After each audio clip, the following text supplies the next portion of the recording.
Adishakti services के YouTube channel में आप सभी साथियों का हार्दिक स्वागत है। अभी तक आपने हमारा YouTube चैनल यदि सब्सक्राइब नहीं किया है तो कृपया कर लें और बेल आइकॉन अवश्य दबाएं।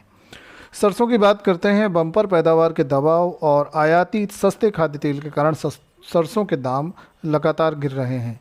सरसों की नई फसल की कटाई के दौरान दाम गिरने से किसान भी चिंतित हैं। हालांकि गर्मी के कारण खेत में खड़ी फसल को नुकसान पहुंचने की चर्चा के कारण दामों में कुछ सुधार तो हुआ है। सरसों के दाम में जारी गिरावट को रोकने के लिए केंद्र सरकार ने 20 लाख टन सूरजमुखी के आयाती तेल पर शून्य आयात शुल्क खत्म कर दिया है।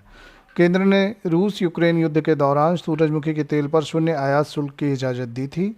हालांकि कारोबार से जुड़े सूत्रों के मुताबिक आयात शुल्क खत्म करना पर्याप्त नहीं है।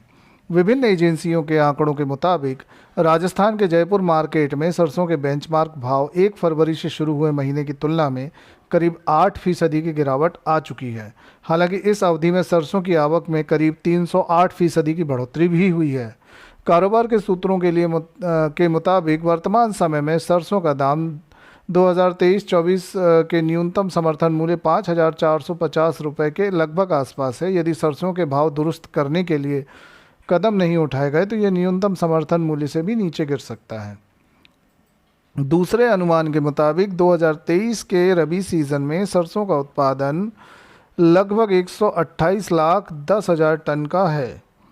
यह उत्पादन बीते साल की तुलना में 7.11% अधिक है। SEA के कार्यकारी निदेशक ने बताया कि केंद्र को खाद्य तेल और पाम ऑयल पर आयात शुल्क की तुरंत समीक्षा करनी चाहिए। इनका देश में सबसे ज़्यादा उपयोग होता है। इन पर आयात शुल्क बढ़ाकर कम से कम 15 से 20% किया जाना चाहिए।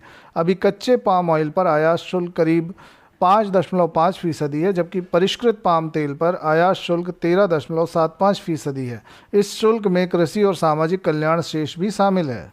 SEA ने कुछ दिन पहले खाद्य और वाणिज्य मंत्रालयों को ज्ञापन भेजा था, जिसमें सुझाव दिया गया था कि रिफाइंड पाम ऑयल को रोका जाए, इस जिन्स को प्रतिबंधित श्रेणी में रखा जाए। इसमें यह भी सुझाव दिया गया था कि सरकारी एजेंसियों जैसे NAFED न्यूनतम समर्थन मूल्य पर सरसों की खरीद करें। गौर किया जाए तो सरसों के दाम में गिरावट का प्रमुख कारण 2023-24 में 22 से 25 लाख टन पुराना स्टॉक है। हालांकि 23-24 के दौरान 1.2 करोड़ टन से अधिक रिकॉर्ड उत्पादन का अनुमान भी है।